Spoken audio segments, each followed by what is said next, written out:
নমস্কাৰ আপোনালোক সকলোকে পুনৰবাৰ স্বাগতম মনস্মাই মজিদ বন্ধুসকল বলগতে চামক আজি সন্ধিয়াৰ 7টা গুৰুত্বপূৰ্ণ খবৰ প্ৰথমটো খবৰ কাইলৈ দেশত অনুষ্ঠিত হ'ব দ্বিতীয় পৰ্যায়ৰ নিৰ্বাচন আৰু লোকসভা নিৰ্বাচনৰ দ্বিতীয় পৰ্যায়ৰ ভোট গ্ৰহণৰ সময়ছোৱাত দেশৰ 89টা সমষ্টিত অনুষ্ঠিত হ'ব নিৰ্বাচন আৰু এই তালিকাত আছে অসমৰ 5টা সমষ্টি অসমৰ এই 5টা সমষ্টিৰ ভোটাৰে ভাগ্য নিৰ্ণয় কৰিব 61 জন প্ৰাৰ্থীৰ কাইলৈ ৰাজ্যত অনুষ্ঠিত হ'ব দ্বিতীয় পৰ্যায়ৰ নিৰ্বাচন নগাঁও ডিফু দৰং উদালগুৰি আৰু কৰিমগঞ্জ লগতে শিলচৰত কাইলৈ অনুষ্ঠিত হ'ব নিৰ্বাচন এই সমষ্টি কেইটাৰ ৰাজ্যে নিৰ্ণয় কৰিব 61 জন প্ৰাৰ্থীৰ ভাগ্য ইয়াৰে 59 জন পুৰুষ প্ৰাৰ্থী আৰু মহিলা প্ৰাৰ্থীৰ সংখ্যা দুগৰাকী আৰু 61 গৰাকী প্ৰাৰ্থীৰ মাজত আছে এজন মন্ত্ৰী দুজন সাংসদ আৰু দুজন বিধায়ক শিলচৰত মন্ত্ৰী পৰিমল শুক্লবৈদ্য নগাঁৱত সাংসদ প্ৰদ্যুৎ বৰদলৈ নামিব নিৰ্বাচনী যুঁজত লগতে নগাঁৱত প্ৰতিদ্বন্দ্বিতা কৰিছে এআইইউডিএফৰ বিধায়ক আমিনুল ইছলামে আৰু দৰং উদালগুৰিত সাংসদ দিলীপ শইকীয়া আৰু বিপিএফ বিধায়ক দুৰ্গাদাস বৰুৱে নামিছে নিৰ্বাচনী যুঁজত দেশৰ 89টা সমষ্টিত কাইলৈ অনুষ্ঠিত হ'ব নিৰ্বাচন আৰু এই তালিকাত কেৰালাত আছে ৰাহুল গান্ধী আৰু শশী থাৰুৰ দৰে হেভিৱেট প্ৰাৰ্থী ৰাজস্থানত আছে লোকসভাৰ সদ্য প্ৰাক্তন অধ্যক্ষ ওম বিৰলা কৰ্ণাটকত আছে এইচডি কুমাৰস্বামী আৰু উত্তৰ প্ৰদেশত হেমা মালিনী আৰু ইতিমধ্যে ভোট কেন্দ্ৰলৈ যাবলৈ সাজু হৈছে বা ৰাওনা হৈছে পুলিং আৰু প্ৰিজাইডিং বিষয়াসকল উল্লেখযোগ্য যে ডিফুৰ দূৰণিবৰ্তীয়া কেন্দ্ৰসমূহলৈ কালিয়ে ৰাওনা হৈছে নিৰ্বাচনী বিষয়াৰ দল অসমৰ 5টা সমষ্টিৰ মুঠ ভোটাৰৰ সংখ্যা হৈছে ৭৬,৩১,০১৩ গৰাকী আৰু ইয়াৰে ৩৮,৪৫,০৪৮ জন পুৰুষ ভোটাৰ আৰু মহিলা ভোটাৰৰ সংখ্যা হৈছে ৩৭,৮৫,৭৯৪ গৰাকী পৰৱৰ্তী খবৰ ৰাজ্যৰ সংখ্যালঘু মুছলমানলৈ ভাল খবৰ ৰাজ্যৰ সকলো সংখ্যালঘু পৰিয়ালক অসম চৰকাৰে দিব অৰুণোদয় আঁচনিৰ সুবিধা লাহৰীঘাটত নিৰ্বাচনী প্ৰচাৰ চলাই এই বৃহৎ ঘোষণা মুখ্যমন্ত্ৰী ডক্টৰ হিমন্ত বিশ্ব শৰ্মাৰ পৰৱৰ্তী খবৰ প্ৰচণ্ড গৰমে দহিছে দেশবাসীক আৰু গৰমৰ বাবেই এইবাৰ দেশত জাৰি কৰা হৈছে ৰেড এলাৰ্ট IMDয়ে জাৰি কৰিলে এই ৰেড এলাৰ্ট দেশৰ বিভিন্ন প্ৰান্তত উৎকট গৰম পশ্চিমবংগত গৰমৰ বাবে জাৰি কৰা হৈছে ৰেড এলাৰ্ট গৰমৰ বাবে IMDয়ে জাৰি কৰিলে ৰেড এলাৰ্ট আৰু লগতে অসমত গৰমে দহিছে ৰাজ্যবাসী গুৱাহাটী গোৱালপাৰা আৰু শিলচৰত গৰম লৈছে ভয়ংকৰ ৰূপ ৰাজ্যৰ এইকেইখন ঠাইৰ উপৰিও সমগ্ৰ ৰাজ্যতে প্ৰচণ্ড গৰমে জ্বলা-কলা খুৱাইছে সাধাৰণ জনতাক আপোনাৰ অঞ্চলত গৰম কেনেকুৱা আপুনিও জনাওক কমেণ্ট বক্সত বন্ধুসকল তাৰপিছত 4 নম্বৰ খবৰটো জনোৱাৰ আগতে আপোনালৈ এটা সৰু ৰিকুৱেষ্ট যদি তেওঁলোকে এই ভিডিঅ'ত লাইক কৰা নাই তেন্তে প্লিজ এটা লাইক কৰি দিয়ক আৰু এনেকুৱা ধৰণৰ নতুন নতুন ভিডিঅ' পাবলৈ চেনেলটো সাবস্ক্ৰাইব কৰি কাষত থকা বেল আইকনটো প্ৰেছ কৰি ৰাখক পৰৱৰ্তী খবৰ ঘোষণা কৰা হ'ল JEE মেন্স 2024ৰ ৰিজাল্ট আৰু এইবাৰ 56 জন শিক্ষাৰ্থীয়ে লাভ কৰিলে 100% নম্বৰ বৃহস্পতিবাৰে ৰাষ্ট্ৰীয় পৰীক্ষণ সংস্থাই ছেকেণ্ড ছেছনৰ ফলাফল ঘোষণা কৰিছে সংস্থাটোৱে পৰীক্ষাত অৱতীৰ্ণ হোৱা 8.2 লাখ ছাত্ৰ-ছাত্ৰীৰ ফলাফল ঘোষণা কৰে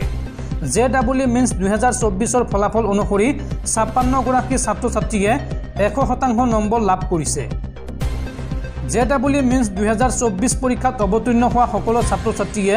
অফিচিয়েল ৱেবছাইট jeeemain.nta.ac.in এই ৱেবছাইটৰ জৰিয়তে নিজৰ ফলাফল বা ৰিজাল্ট চাব পাৰিব পৰৱৰ্তী খবৰ বিশ্বত প্ৰকৃতিয়ে চলাইছে ধ্বংসলীলা ডুবাই চীনৰ পিছত এইবাৰ আফ্ৰিকাত ভয়াৱহ বানপানী আৰু এই ভয়ংকৰ বানপানীত এই পৰ্যন্ত 32 গৰাকী লোকৰ মৃত্যু হৈছে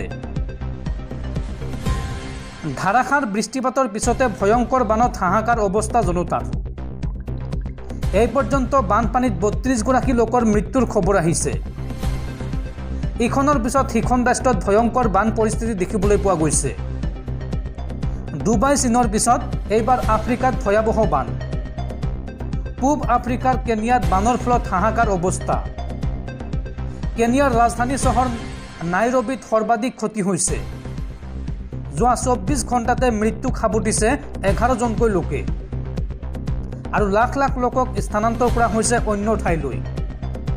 40,000 লোক গৃহহাৰা হৈছে এই বানৰ ফলত কেমেৰাত বন্দী হৈছে বান পৰিস্থিতিৰ ভয়াৱহ দৃশ্য আৰু হেলিকপ্টাৰেৰে প্ৰশাসনে অব্যাহত ৰাখিছে উদ্ধাৰ অভিযান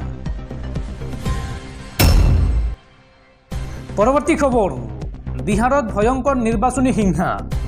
নিৰ্বাচন চলি থকাৰ সময়তে বিহাৰত জেডিউৰ নেতাক গুলিয়াই হত্যা সৌৰভ কুমাৰ নামৰ যুৱ নেতাগৰাকীক মূৰত গুলিয়াই হত্যা কৰে দুৰ্বৃত্তই বাইকত অহা 4 দুৰ্বৃত্তই গুলিয়াই হত্যা কৰে জেডিউৰ যুৱ নেতা সৌৰভ কুমাৰক আৰু ঘটনা সন্দৰ্ভত তদন্ত আৰম্ভ কৰিছে বিহাৰ আৰক্ষীয়ে পৰৱৰ্তী খবৰ 26 এপ্ৰিল অৰ্থাৎ কাইলৈ ৰাজ্যত বন্ধ থাকিব সকলো বিদ্যালয় আৰু কাৰ্যালয় ৰাজ্যৰ 6খনকৈ জিলাত ৰাজহুৱা বন্ধ ঘোষণা চৰকাৰৰ দ্বিতীয় পৰ্যায়ৰ নিৰ্বাচনৰ বাবে এই বৃহৎ ঘোষণা কৰিছে চৰকাৰে অসমৰ কোন কোন জিলাত কাইলৈ এই বন্ধ ঘোষণা কৰা হৈছে চাওঁ আহক 26 এপ্ৰিল অৰ্থাৎ কাইলৈ ৰাজ্যত বন্ধ থাকিব সকলো বিদ্যালয় আৰু কাৰ্যালয় দ্বিতীয় পৰ্যায়ৰ নিৰ্বাচনৰ বাবে বন্ধ থাকিব বিদ্যালয়সমূহ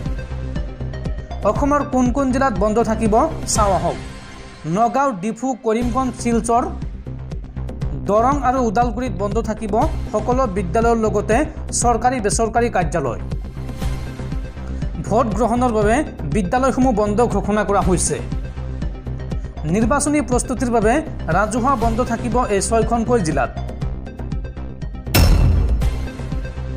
পৰৱৰ্তী খবৰ ৰাজ্যত পুনৰ ভয়ংকৰ পথ দুৰ্ঘটনা এইবাৰ শিৱসাগৰত এক ভয়ংকৰ পথ দুৰ্ঘটনাত থিতাতে মৃত্যু হৈছে উদীয়মান ইউটিউবাৰ এগৰাকী অংকুৰ ৰাজ শৰ্মা শিৱসাগৰত ভয়াৱহ পথ দুৰ্ঘটনা আৰু এই দুৰ্ঘটনাত মৃত্যু হৈছে এগৰাকী জনপ্ৰিয় ইউটিউবাৰৰ দৰিকাবাৰৰ এনাৰলৰ সন্মুখত সংঘটিত হৈছে এই ভয়ংকৰ দুৰ্ঘটনা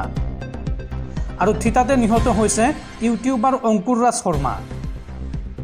ৰখাই থোৱা মেজিকত প্ৰচণ্ড খুন্দা মাৰে বুলেট আৰোহী অংকুৰে বেতবাৰীৰ পৰা শিৱসাগৰ নগৰৰ দিশে আহি আছিল ইউটিউবাৰগৰাকী দুৰ্ঘটনাগ্ৰস্ত বুলেটখনৰ নম্বৰ হৈছে AH03Q7048 আৰু মেজিকখনৰ নম্বৰ হৈছে AH04BC4585 পৰৱৰ্তী খবৰ বৰপেটাৰ মন্দিয়া আৰক্ষী চকীৰ ভাৰপ্ৰাপ্ত বিষয়াক ৰিজাৰ্ভ ক্লজ কৰা হৈছে ভাৰপ্ৰাপ্ত বিষয়া সুস্মিতা বৰাক লগতে LC ৰলছন আলীক নিলম্বন কৰা হৈছে আৰু কৰ্মৰ পৰা অব্যাহতি দিয়া হৈছে গৃহৰক্ষী জোৱান আব্দুল কাদেৰক উল্লেখযোগ্য যে লকআপৰ ভিতৰতে ৰহস্যজনকভাৱে মৃত্যু ঘটিছিল লুৎফৰ ৰহমান নামৰ এজন যুৱকৰ আৰু এই ঘটনা সন্দৰ্ভত বৃহৎ পদক্ষেপ গ্ৰহণ কৰিছে জিলাখনৰ SPয়ে পৰৱৰ্তী খবৰ সুৰসলনি কেন্দ্ৰীয় মন্ত্ৰী কিৰেণ ৰিজিজুৰ চাকমা আৰু হাজংসকলক অসমত সংস্থাপন কৰা হ'ব বুলি মই কোৱা নাছিলোঁ এই মন্তব্য কেন্দ্ৰীয় মন্ত্ৰী কিৰেণ ৰিজিজুৰ মুখ্যমন্ত্ৰী ডক্টৰ হিমন্ত বিশ্ব শৰ্মা আৰু মোৰ ভাৱমূৰ্তি বিনষ্ট কৰিবলৈ দুষ্ট চক্ৰই এইবোৰ প্ৰচাৰ কৰিছে আজি সংবাদ মাধ্যমৰ আগত এই মন্তব্য কৰে কেন্দ্ৰীয় মন্ত্ৰী কিৰেণ ৰিজিজুৱে